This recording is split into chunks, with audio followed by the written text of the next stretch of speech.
بسم الله الرحمن الرحیم رب اشرح لي صدري ويسر لي امري واحلل عقدة من لساني يفقهوا قولي. السلام علیکم ورحمت الله وبرکاتو. د الله تعالی سلامتی رحمت او برکت دی په موږ او تاسو ټولو باندې. زه یم عبدالله. نن ورځ ساینس او ټکنالوژي ډېر پرمختګ کړی او انسانان د دې وړتیا لري چې مختلف ماشینونه، سیستمونه، پروګرامونه او عمارتونه جوړ کړي. ولې پوښتنه دا رامنځته کیږي چې آیا انسانان دا ټول شیان په خپله د خپل فکر څخه جوړوي او یا د کوم بل شي څخه تقلید کوي؟ دا ځل ما ستاسو لپاره یو ډېر په زړه پورې پروګرام راوړی دی. راځئ چې یو ځای سره وګورو.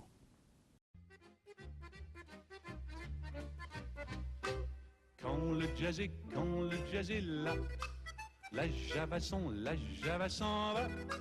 Il y a de l'orage dans l'air, il y a de l'eau dans le gaz entre le jazz et la Java. پاریس او د هغه سمبول د ایفل برج. Alors la rage au cœur, la Java fait la malle. Ses petites fesses en bataille sous sa jupe fondue. نه یوازې د ایفل برج ښکلا سړی حیرانوي بلکې دا یو ډول د انجینري معجزه هم ده. La Java s'en va. Il y a de l'orage dans l'air, il y a de l'eau dans le gaz entre le jazz et la Java. د ایفل برج په هوا کې ډیر کلک او نیغ ولاړي او له هغه څه نه چې د ایفل د برج مفکوره منځته راغلې هم ډیر په زړه پورې دی او هغه د انسان د پښې د ورانه هډوکی دی.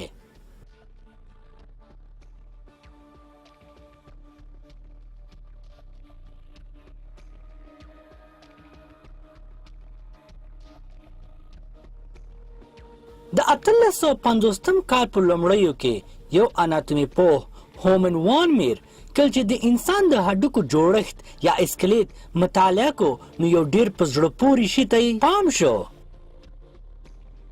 او هغه دا چې د انسان د ورانه هډوکی په ولاړ حالت کې د 1 ټن وزن د پورته کولو وسه لري. د دې هډوکي جوړښت د ډیر کوچنیو سټرډونو نه شوی دی او دا سټرډونه یو په بل پورې د پنجرې په ډول نښتي دي. د کارل کولمن په نامه CVC انجینیر په 1866 کال کې وموندل چې دا هډوکي په ډیر ښه ډول جوړ شوي دي. دا ځکه چې دا پنجره شکله سټرډونه په عمودي ډول په یو بل پراته دي. د هډوکو دا عمودي جوړښت په هډوکو باندې وزن کموي. کالمن فکر وکړه چې د قدرت د دې معجزې نه د ودانیو په جوړولو کې هم ګټه اخیستل کیدی شي. بیا د ایفل برج له همدې مفکورې سره د انسان د ورانه د هډوکي په شان جوړ شو.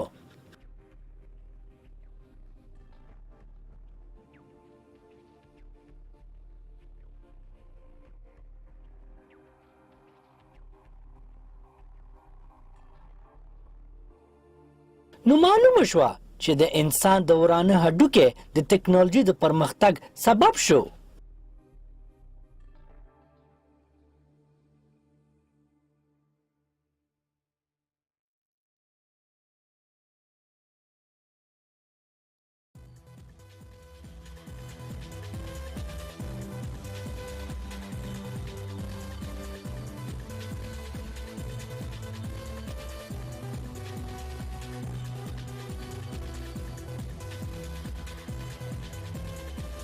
بایومیمیټکس ټکنالوژي له طبیعت نه تقلید کوي. د طبیعت له معلوماتونو نه د ژوند په بیلابیلو برخو کې ګټه اخیستل شوې ده لکه په روغتیا او ودانیز چارو کې او دې معلوماتونو د ساینس یوه بیله برخه منځته راوړې ده.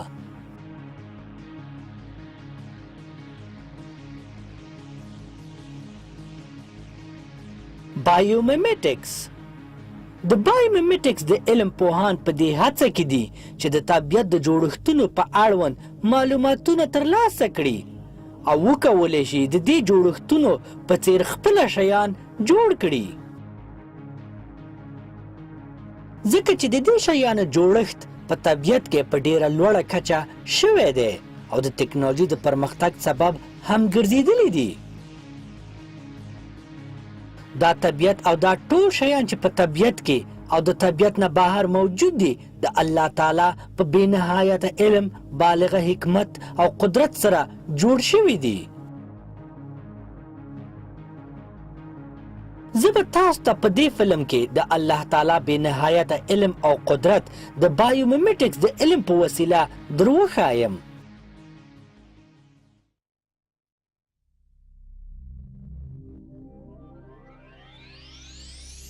هوښیار څیزونه.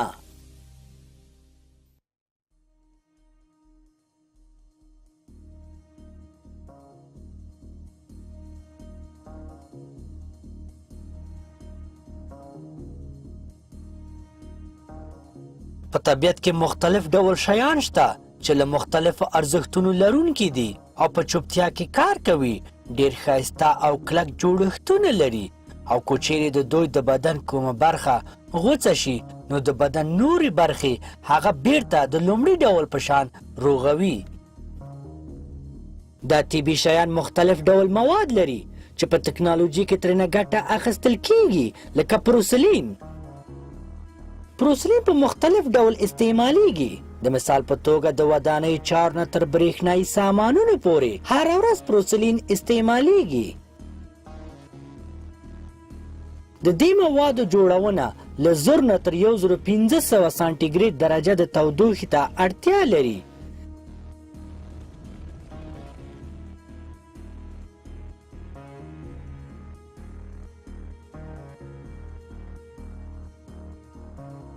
طبي پروسلین په ژوندو شیانو کې هم پیدا کیږي. د نمونې په توګه د سمندري حیواناتو پوښونه هم پروسلین لري او دا پوښونه یوازې په 4 درجه سانتیګریډ باندې ولیکيږي.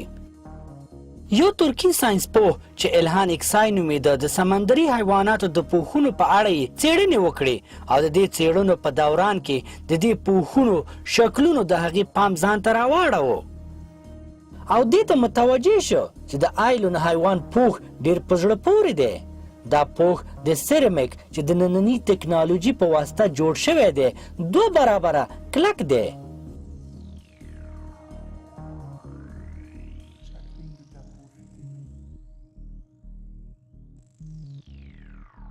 بیلی ګوډمن د دې پوښونو په اړه داسې وایي: د مایکروسکوپ په وسیله چې یوه کوچنۍ ذره 300,000 کرتې لویه ښایي. که موږ دا پوښ وګورو نو د خښتو د دیوال په شان ښکاري. دا پوښ د کلسیم کاربونیټ او د پروتولینو نه لاسته راغلی دی او مقاومت د انسان په لاس جوړ شوي سیرمیک نه ډېر زیات دی.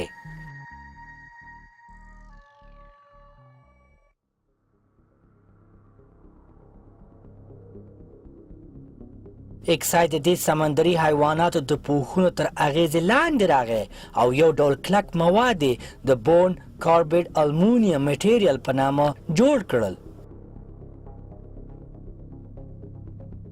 له دې موادو نه د امریکا په پوځي ارادجاتو کې ګټه اخیستل کیږي. د انسان په لاس جوړ شوي څیزونه ماتیږي او بیرته ځان نشي روغولی ولې د ترمیم وړ وي. خو هغه شیان چې په طبي ډول جوړ شوي دي د هغوی نه زیاتره د ماتېدو یا د بدن د کومې برخې د غوڅېدو نه وروسته د بدن نورې برخې د هغې په بیرته روغونه کې ونډه اخلي او د لومړي ډول په څېر روغېدی شي. ساینس پوهانو د دې موادو د څېړنو نه وروسته یو داسې ډول مواد جوړ کړل چې د پولیمر او د پولیسایکلیت په نامه یادیږي.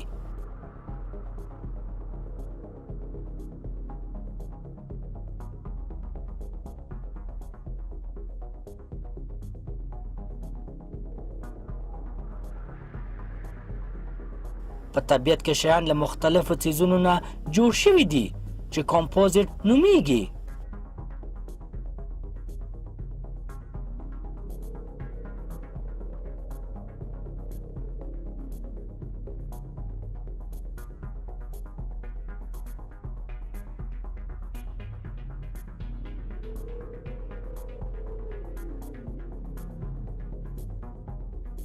فایبر ګلاس یوه کلکه، سپکه او قات کېدو وړ ماده ده او په ډیرو شیانو کې استعمالیږي. د مثال په توګه په فارموله 1 موټرو کې، سپورتي بیړیګانو کې، هوایي الوتونکو کې او د سفینې په پرزجاتو کې.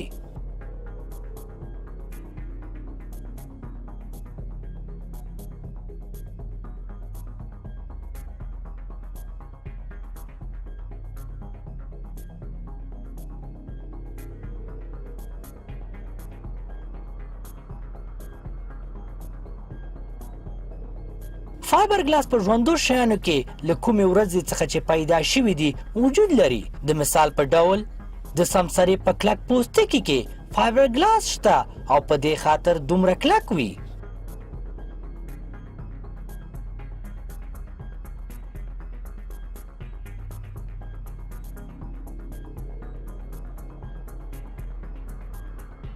په طبیعت کې د عموم موادو شتون موږ ته د الله تعالی رحمت، قدرت او علم راښایي، ځکه چې د انسان په لاس جوړ شوي شیان کمزوري او د ماتېدو وړ وي.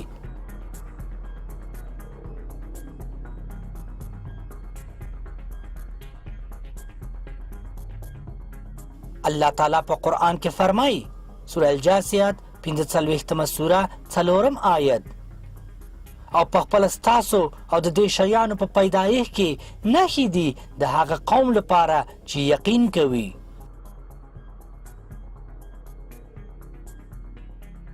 په طبیعت کې د فایبر ګلاس یو بل مثال هم وجود لري او دا هغه ټیشوګان دي چې هډوکي او غوښه یې سره نښلولې ده. ټینډنس مننه له الله تعالی نه چې فایبر ګلاس یې قوي جوړ کړی دی او په دې شکل ټینډنس هم ډیر قوي دی.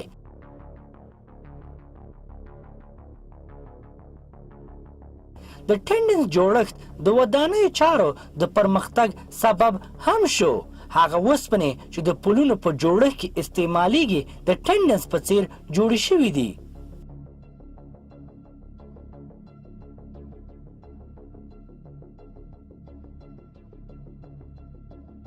د ریډ کلوز له پوهنتون نه جونین امبیونس په خپل کتاب کې چې د بایو میمیکري په نامه یادیږي داسې وایي: ستاسو د بازوګانو ټینډن د تاو شوي کیبلونو د بنډلونو نه جوړ شوي دي، هغه کیبلونو په شان چې په پلونو کې استعمالیږي. بیا هر یو کیبل له کوچنیو تاو شوو کیبلونو نه جوړ شوي دي. بیا دا کوچني کیبلونه هر یو خپله د تاو شوي مالیکولونو له بنډلونو نه جوړ شوي دي او معلومدار ده چې دا مالیکولونه د تاو شوي هلیکل د بنډلونو د اټوم نه جوړ شوي دي. د ټینډنس دا ډول په زړه پورې جوړښت د الله تعالی بې ساره علم موږ ته راښایي. الله تعالی په قرآن کې فرمایي، سوره انسان 86مه سوره 28م آیت کې، هم موږ دوی پیدا کړي دي او د دوی بندونه مو کلک کړي دي او چې کله وغواړو نو د دوی په ځای به دوی غوندې نور خلک بدل کړو.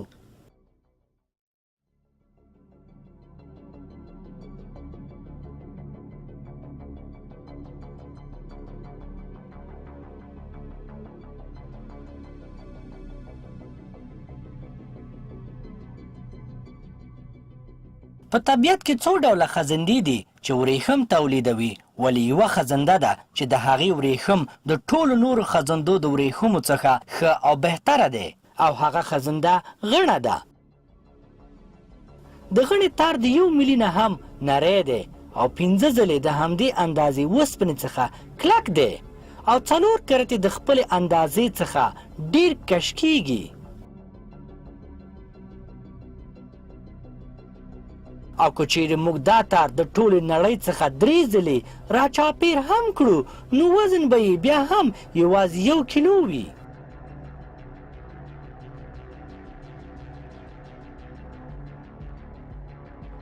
مختلفې غڼې مختلف ډول وریښم تار جوړوي او که چیرې د غڼې د ځالې ځینې تارونه وشکیږي نو غڼه یې بیرته د لومړي ډول په څیر جوړوي.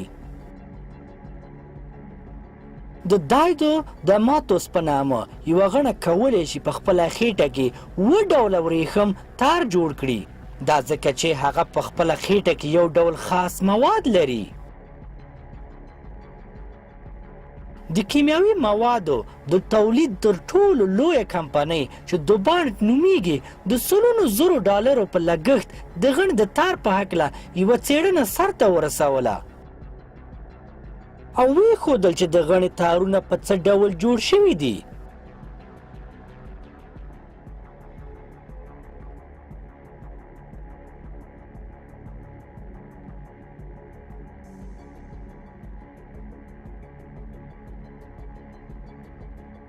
د کمپنۍ د غڼو د تارونو د جوړښت پر بنسټ د کیولر په نامه تر ټولو قوي تار جوړ کړ، خو سربیره پر دې چې کیولر د غڼې له تار نه قوي هم نه دی، ولې بیا هم د انسان په لاس جوړ شوی تر ټولو کلک تار دی.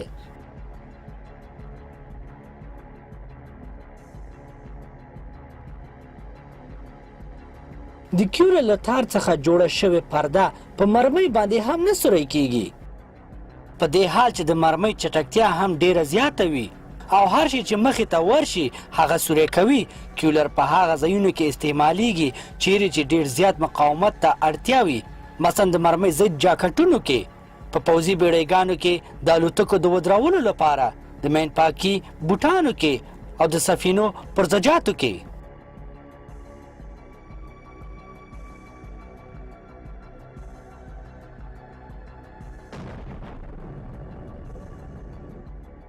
الله تعالی غڼه چې یوه ډیره کوچنۍ خزنده ده د لوی حکمت سره جوړه کړې ده او انسانان د دې ټولې عصري تکنالوژي او پوهې سره چې هغوی لري نشي کولی چې د غڼې د تار په شان کلک تار جوړ کړي.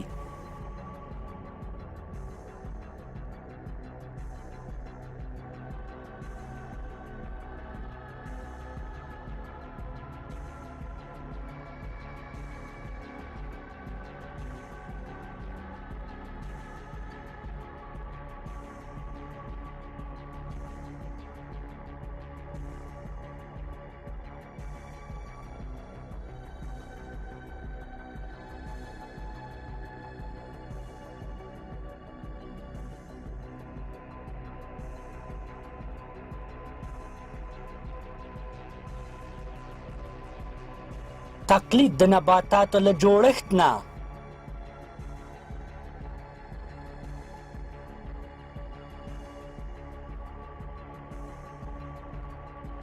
دا لوړ لوړ بلاکونه او ودانۍ د 21مې پیړۍ ویاړ دی، ولې بیا هم یو لویه ستونزه موجوده ده او هغه ستونزه دا ده چې د دې ودانیو بهرنۍ برخې څرنګه پاکې وساتل شي.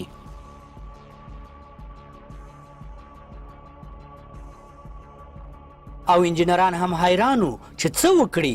بالاخره د دې ستونزې حل د الله تعالی د مخلوقاتو نه وموندل شو.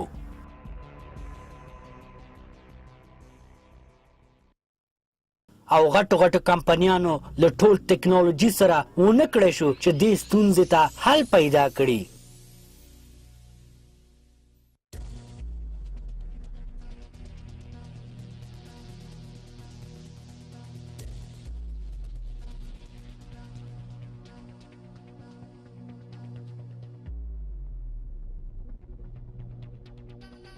دا بوټی چې د لوټس یا سپین لیلي په نامه یادیږي په ډیرو چټلو ځایانو کې راټوکیږي، ولې پاڼې تل پاکې وي ځکه چې دا بوټی په یو ډیر خاص ډول خپلې پاڼې پاکوي.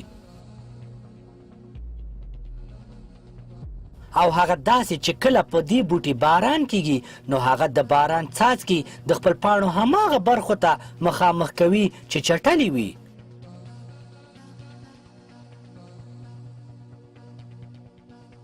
او د باران څاڅکي خاورې او چټلي له ځان سره وړي. نو په دې ډول پاڼې تل پاکې او صافې وي.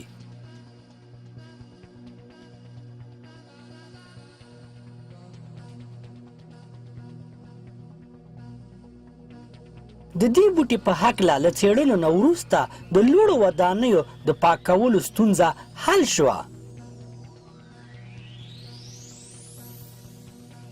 د ASPL په نامه یوې کمپنۍ د لوړو ودانیو د بهرنیو برخو د پاکولو لپاره یو ډول مواد د لوټس په نامه جوړ کړي دي. او اوس د دې دوه ښیښو ترمنځ توپیر په اسانۍ لیدل کیږي. د ښي اړخ ښیښه د لوټس د بوټي په څیر د باران په څاڅکو خپل ځان پاکوي.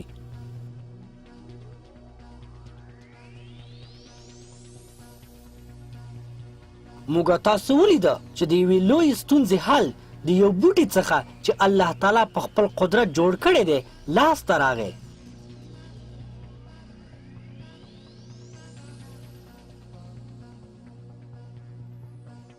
د دې سیستم جوړښت فزیک، کیمیا، مالیکولر بایولوژي او یو ډیر ښه ډیزاینر ته اړتیا لري.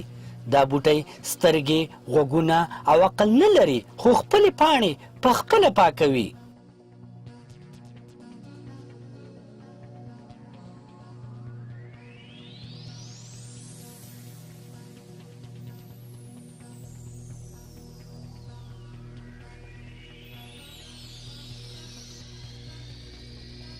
الله تعالی په قرآن کې فرمایي، سوره انعام 6 سوره 9 آیت، او الله تعالی هغه ذات دی چې د آسمان د غاړې نه یې اوبه راورولي دي، نو د هغې په ذریعه موږ هر قسم نباتات راوټوکولو، نو په هغې کې مو شنه ښاخونه پیدا کړ چې په هغې کې مو یو په بل سورې دانې پیدا کړي، او د خرما د زنګور نه د ځوړندو غونچو او د انګورو او د زیتون او د انارو باغونه چې څه د یو بل په شان وي او څه د یو بل نه جلا وي. د دې ونو میوو ته وګورئ، هر کله چې ولګي او هر کله چې پاخه شي په دې څیزونو کې د مؤمنانو لپاره د قدرت ښکاره نښې پرتې دي.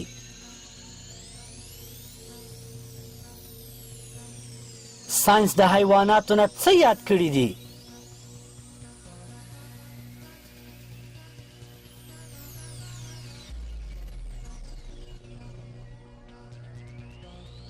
دا پیښې چې تاسو یې اوس د خپل تلویزیون په پرده وینئ، دا یوازې د موټرو د ازموینو پیښې دي، ولې داسې ریښتینې پیښې هره ورځ په سلګونو ځلې په نړۍ کې پیښیږي.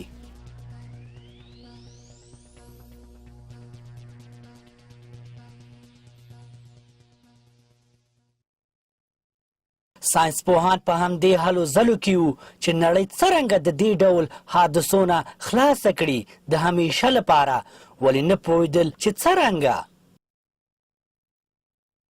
بالاخره د دې ستونزې حل هم د الله تعالی د جوړ کړي مخلوقاتو نه په لاس راغی، او هغه د الله تعالی جوړ کړی مخلوق ملخ دی. هغه داسې چې ملخان هیڅکله له ترافیکي پیښو سره نه مخامخ کیږي. سره له دې چې ملخان د لکونو په شمیر په ډله ییز توګه د یو ځای نه بل ځای ته سفر هم کوي، ولې بیا هم له ترافیکي ستونزو سره نه مخامخ کیږي، یعنی یو بل سره نه ټکر کیږي. دا ځکه چې ملخان د کیناستو، پاڅېدو او الوتو په وخت کې د خپل یو ارګان نه چې د هغوی د سر په برخه کې د انتنونو په ډول وجود لري استفاده کوي. دا انتنونه چې الله تعالی دوی ته ورکړي دي د برېښنایي څپو د اخیستلو او لیږلو وړتیا لري، او په دې ډول یو ملخ د بل ملخ د ناستې ځای احساس کوي او خپله لاره بدلوي او په بل ځای باندې کینی. په دې ډول له ټکر کېدو نه مخنیوی کیږي. د ملخانو د دې سیستم په اړه د څېړنو نه وروسته ساینسپوهان په دې هڅه کې دي چې د دې سیستم نه په کار اخیستو سره د انسانانو ترافیکي پیښې هم له منځ نه ویسي، په دې ډول چې موټر یو د بل موجودیت احساس کړي.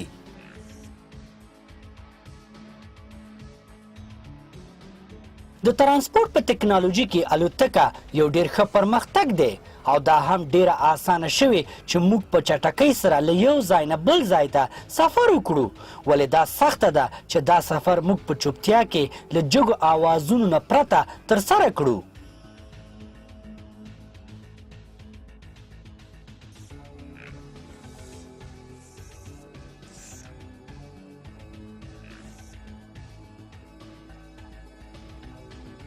کله چې الوتکه په هوا کې روانه وي نو یو غږ تولیدیږي، او هغه هوا چې د الوتکې د پکو نه تیریږي هم غږ پیدا کوي. نو کله چې دا غږونه سره یو ځای کیږي نو ډیر یو جګ آواز ترې جوړیږي.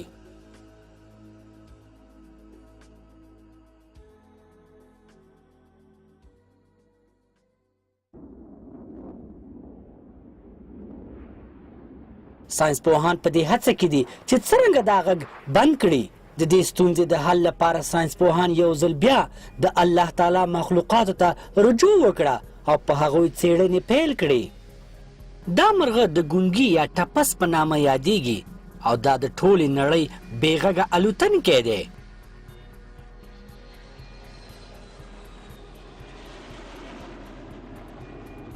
دا ځکه چې الله تعالی د هغې وزرې کږې او ګډې وډې جوړې کړي دي چې په سترګو هم په اسانۍ سره لیدل کیږي. دا وزرې ډېرې نرمې دي او د الوتو په وخت کې چې کوم آواز پیدا کیږي د دې وزرو چې نرمې او ګډې وډې دي په ذریعه دفع کیږي.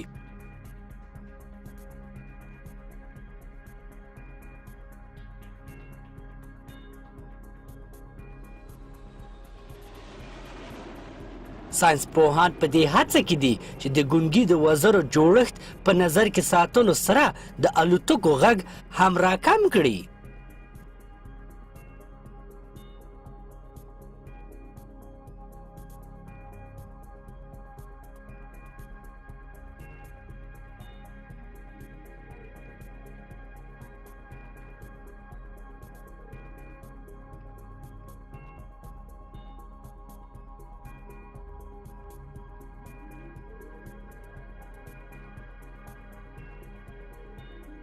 پرپرکه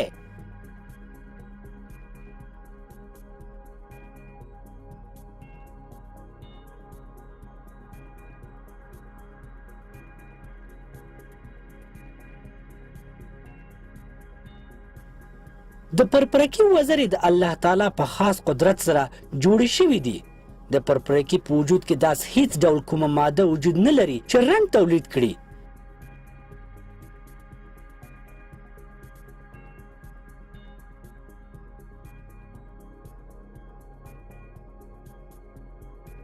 د مثال په توګه دا شین رنګ چې په حیواناتو کې ډیر په زړه پورې د پرپرکي په وزر کې هم ښکاري.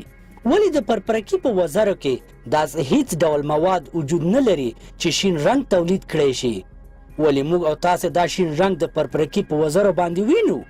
دا راز د رڼا په انعکاس کې دی. د پرپرکي وزرې په یو ځانګړي موادو باندې پوښول شوي دي چې زموږ سترګې غولوي د رڼا په انعکاس سره. ساینسپوهانو د پرپرکي په وزرو باندې د لایزر شعاع واچولې تر څو معلومه کړي چې څه کیږي او نتیجه ډیره په زړه پورې وه.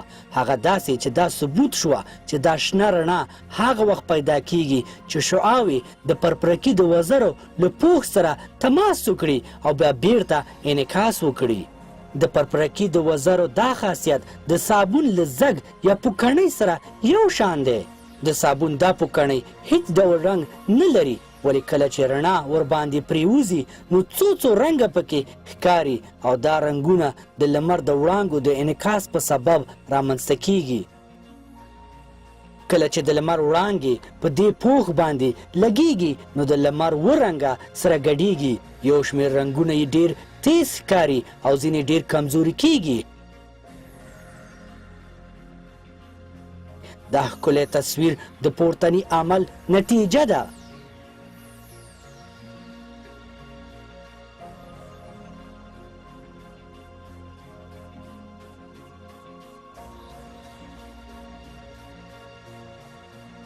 د هر پرپرکي وزرې یو ډول پوښ لري چې د لیف لای ممبرین نه جوړ شوی او د صابون د پوکڼۍ په شان کار کوي. کله چې رڼا په وزرو باندې لګیږي نو یوازې شین رنګ انعکاس کوي او نور رنګونه له منځ نه ځي.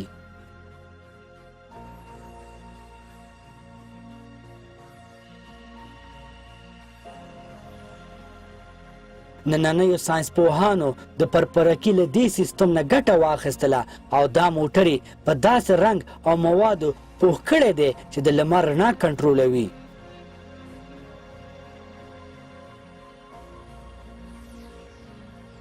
د پرپرکي د وزرو دې سیستم د انګلستان دفاع وزارت د معلوماتو ریاست پام ځان ته راواړو.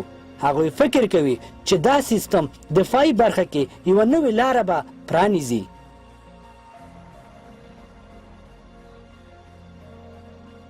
پرپرکي یو بل مثال دی د الله تعالی د قدرت الله تعالی دا وارې د پرپرکي وزرو کې موږ ته خپل علم او قدرت ښایي.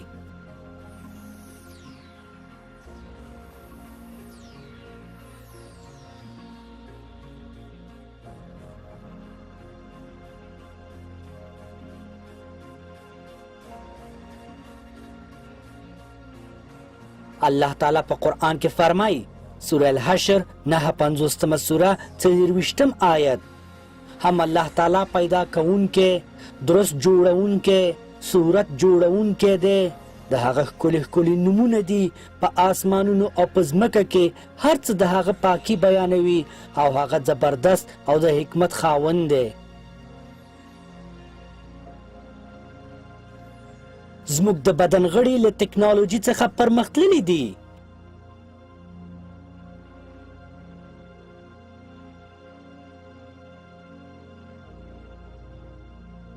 د انسان د بدن د مصنوعي غړو د جوړولو ټکنالوژي اوس ډېر پرمختګ کړی دی.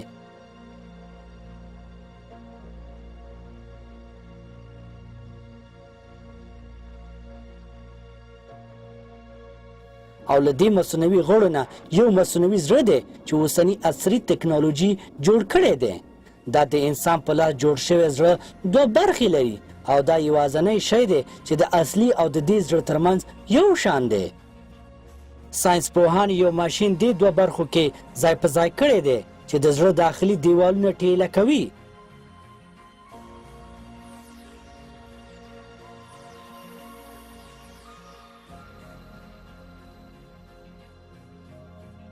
په همدې ډول د دې په پایپونو کې یو ډول قطیګانې ایښودل شوي دي چې د وینو د پمپ کولو ماشین پکې موجود وي.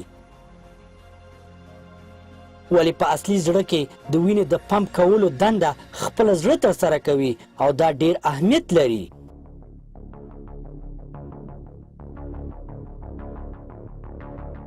په لاس جوړ شوی زړه د یوې بیټرۍ په ذریعه کار کوي او بیټرۍ د انسان په خېټې پورې نښلول کیږي او دا بیټرۍ د یوې بلې غټې بیټرۍ څخه د راډیوي څپو په ذریعه چارج اخلي.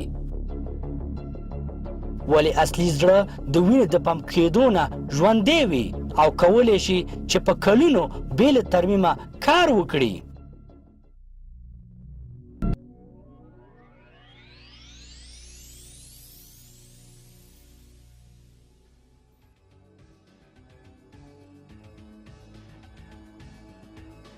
دا اصلي زړه کوم چې الله تعالی موږ ته راکړی دی کولی شي خپل ځان په خپله ورغوي نو ځکه له فعالیت څخه نه پرېوځي.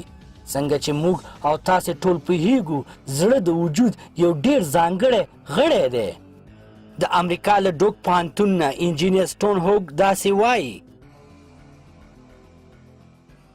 او هغه ماشینونه چې زموږ په واک کې دي د هغوی د فعالیت کولو قدرت چې هر څومره وي له زړه سره توپیر لري چې د پستې او لمدې غوښې نه جوړ شوی او یو نه ستړی کېدونکی ماشین لري او هیڅ شي سره یې چې موږ یې په ټکنالوژي کې لرو ورته والی نه لري.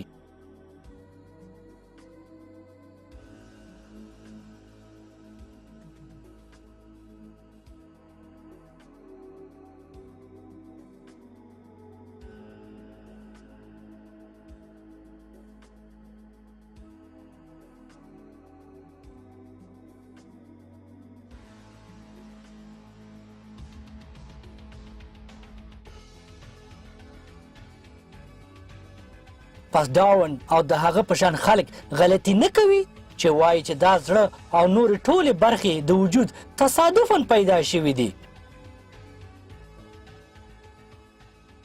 الله تعالی په قرآن کې فرمایي سوره انفطار 82 سوره 6 تر 8 آیته پورې ای انسانه ته د خپل کریم رب په اړه کوم شي غولولی هغه ذات چې ته یې پیدا کړی نو برابر کړی بیا یې میانه حال کړی په کوم شکل چې یې خوښه وه هغسې جوړ کړی.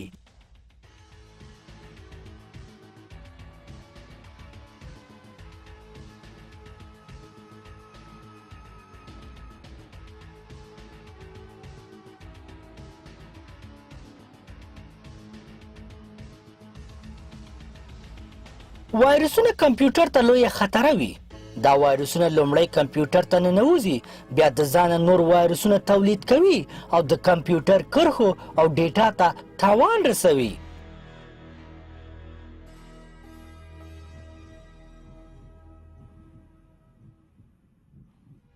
زیاتره کمپنۍ کوښښ کوي چې داسې یو دفاعي سیستم ځان لپاره جوړ کړي چې د دې خطرې نه په امن کې اوسي.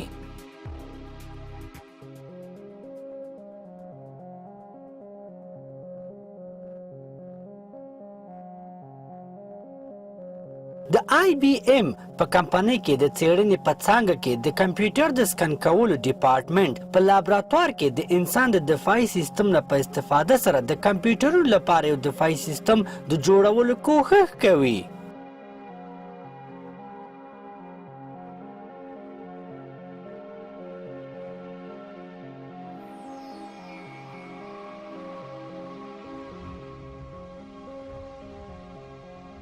د دې کمپنۍ یو مدیر چې سمیت وایټ نومیږي داسې لیکي: د انسان دفاعي سیستم دی چې انسان تر اوسه ژوندی دی او کمپیوټرونه هم یوازې د همداسې دفاعي سیستم په نتیجه کې پاتې کیدی شي. د بیولوژیکي مایکروبونو په څیر د کمپیوټر وایرسونه هم د ډیریدلو سیستم نه کار اخلي او ځانونه په څو برخو ویشي. پوهان په دې باندې څېړنه کوي چې څرنګه د انسانانو دفاعي سیستم کار کوي. کله چې د انسان بدن دا احساس کړي چې یو پردی شی جسم ته راننوتلی دی، نو سمدلاسه یو ډول مواد تولیدوي چې انټي باډي نومیږي. د دې په ذریعه هغه بیروني عضو پیژني او د خورېدو نه مخنیوی کوي او بیا یې د منځ نه وړي او د دې لپاره چې په آینده کې دا میکروب په اسانۍ سره د منځ نه ویسي، لږ اندازه دغه انټي باډي ځان سره ساتي او بیا ترې په آینده کې کار اخلي.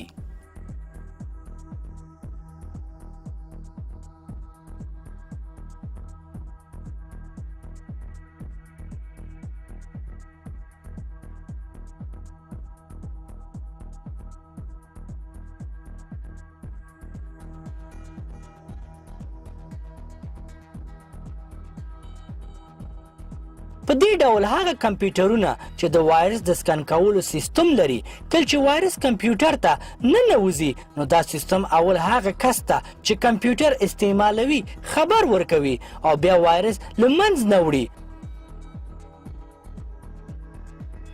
یو ځل بیا دا معلومه شوه چې هغه ستونزې چې انسانان او تکنالوژي ورسره مخامخ دي، الله تعالی د هغو د حل لاره په طبیعت کې هم د انسان په ځان کې پیدا کړي دي.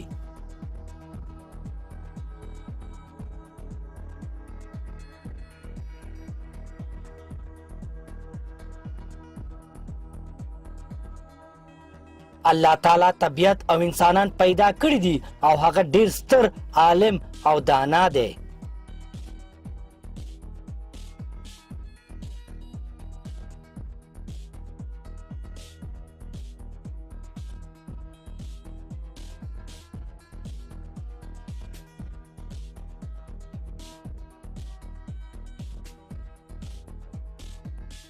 لکه چې ټکنالوژي ترقی کړې ده او د انسان د سترګو راز معلوم شوی دی، د کمرې ټکنالوژي هم ډیره ترقی کړې ده.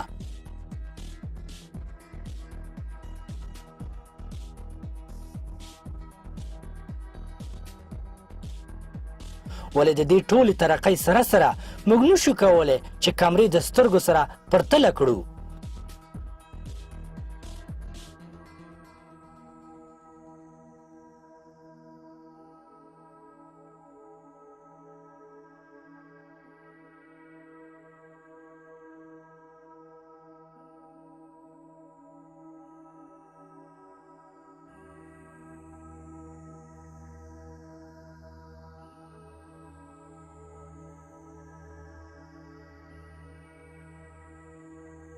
د عکس د اخیستو په وخت کې اولین ګام د کمرې فوکس کول دي چې په پخوانیو کمرو کې د لاس په ذریعه او په اوسنیو مدرنو کمرو کې په اتوماتیک ډول ترسره کیږي. خو دا فوکس ډیر په کراره وي او هیڅکله 100% فوکس نه ورکوي. ولې د انسان سترګې همیشه د فوکس په حالت کې وي.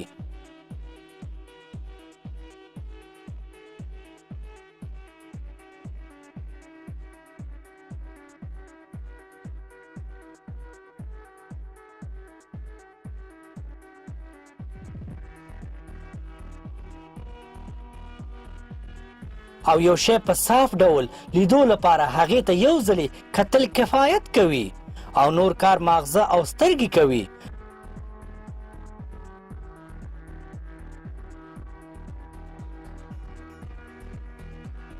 هغه عکس چې د ورځې اخیستل شوی نو صاف او روښانه به وي، ولې که تاسې په تورتم کې له فلش څخه پرته عکس واخلئ نو هیڅ به پکې هم نه ښکاري.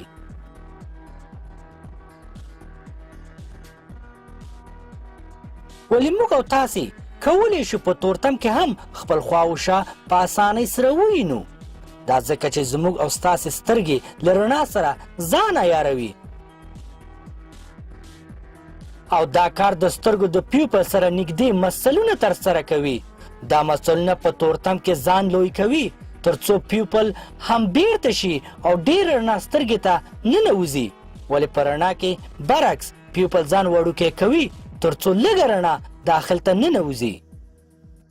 او د دې عمل په نتیجه کې سترګې په تورتم او رڼا کې هر څه روښانه او صاف ویني. بېشک چې دا سترګې د دې عجیب او غریب سیستم سره د الله تعالی یو لوی نعمت او رحمت دی.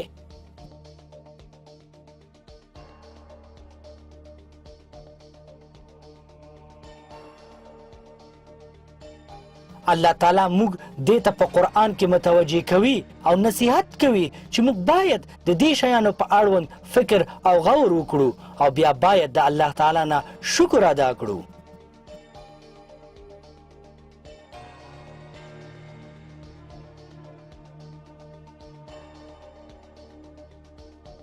الله تعالی په قرآن کې فرمایي په سوره ملک 28 سوره 23 آیت کې تو ورته ووایه چې الله هغه ذات دی چې تاسو یې پیدا کړي، غوږونه او سترګې او زړونه یې درکړي، خو تاسو ډېر کم شکر وباسئ.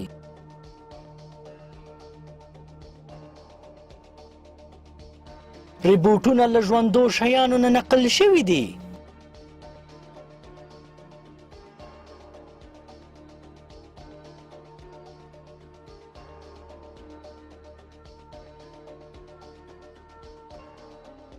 د سمندر په تل کې او په خلا کې کار کول له سختۍ او خطرې نه ډک وي د لامبوزنانو او کیهاناوردانو لپاره.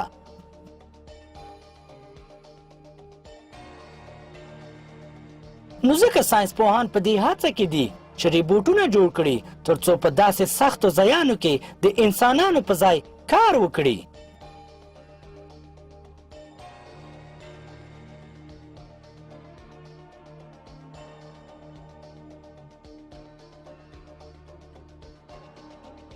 ریبوټونه په اوسني وخت کې په مختلفو برخو کې استعمالیږي، دا ځکه چې ریبوټونه له ژوندو شیانو نه نقل شوي دي.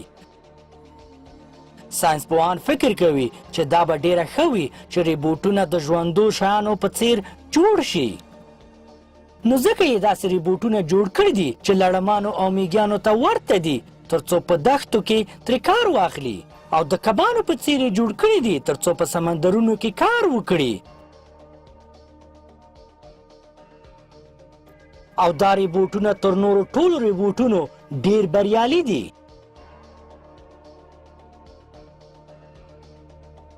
او دا اصلا د ژوندو شیانو په زړه پورې جوړښتونه دي چې ساینسپوهان یې دې ته هڅولي دي چې هغه نقل کړي.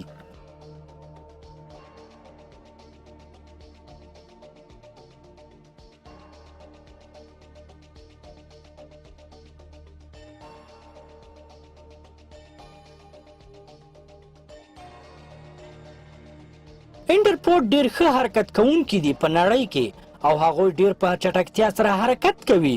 نو ځکه د هغوی جوړښت ساینسپوهان ځان ته متوجه کړل، او د ریبوټ انجینران دا حیوانات د نمونې په توګه استعمالوي.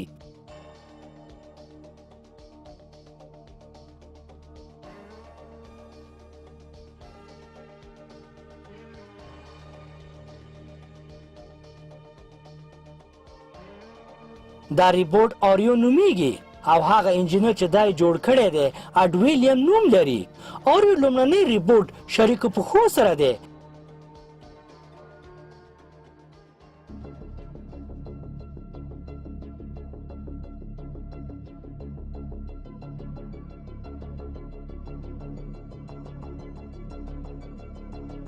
د دې ریبوټ انجینر د دې د جوړولو په وخت کې کړب د نمونې په توګه په پام کې نیولی و.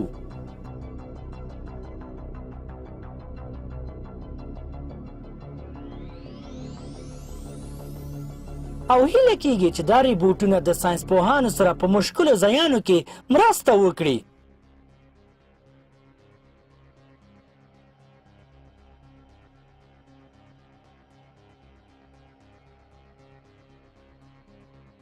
ولې بیا هم د ریبوټونو او ژوندو شیانو ترمنځ لوی توپیرونه وجود لري. آریو هر څومره چې د کړب په شان ښکاره شي ولې بیا هم د پښو د خوځولو لپاره د کمپیوټر پروګرام ته اړتیا لري او چټکتیا یې هم له کړب نه ډیره کمه ده او حتی بهترین ریبوټ په نړۍ کې له ژوندو شیانو سره چې الله تعالی پیدا کړي دي نشو پرتله کولی. او دا ښایي چې د ژوندو موجوداتو یوازې یو خاصیت د نقل کولو لپاره څومره جدوجهد ته اړتیا وي.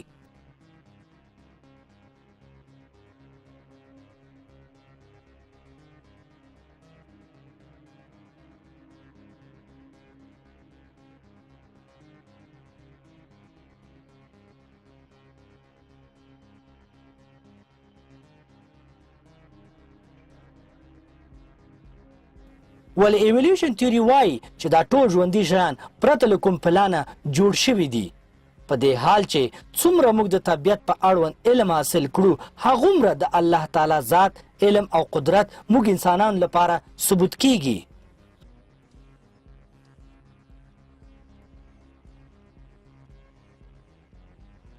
په دې فلم کې موږ او تاسو ولیده چې څرنګه د الله تعالی جوړ کړي شیان په طبیعت کې د ساینسپوهانو د تشویق وړ وګرځېدل.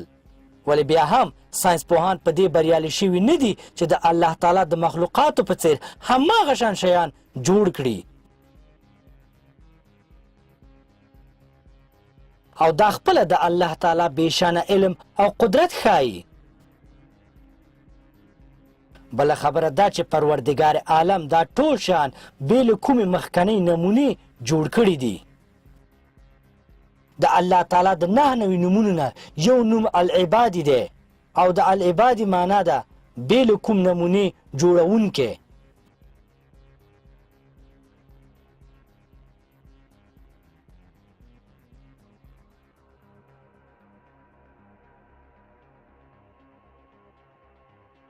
الله تعالی په قرآن کې فرمایي په سوره انعام 8 سوره 101 او 102 آیت کې د آسمانونو او د ځمکې پیدا کوونکی دی د هغه زوی څنګه کیدی شي حال دا دی چې نشته دی د هغه ښځه او هغه هر څیز پیدا کړی دی او په هر څیز ښه پوه دی. همدا الله دی چې ستاسو پالونکی دی بې د هغې نه بل معبود نشته د هر څیز پیدا کوونکی دی یوازې د هغه عبادت کوئ او هغه د هر څیز کارساز دی. موږ او تاسو ولیده چې نوی ساینس او ټکنالوژي د الله تعالی د جوړ کړي مخلوقاتو څخه تقلید کوي. دا ځکه چې دا د الله تعالی جوړ کړي مخلوقات ډیر په ښه طریقه جوړ شوي دي او یا شاید همدې لپاره جوړ شوي چې موږ د هغې څخه تقلید وکړو او ځانونو لپاره ټکنالوژي او د زندګي اسانتیاوې جوړې کړو. زموږ دا پروګرام همدلته پای ته رسیږي. زه به یو ځل بیا د یو بل په زړه پورې پروګرام سره ستاسو مخې ته حاضر شم انشاءالله. ولې په یاد ولرئ والعصر ان الانسان لفی خسر إلا الذين آمنوا وعملوا الصالحات وتواصوا بالحق وتواصوا بالصبر. السلام عليكم ورحمة الله وبركاته.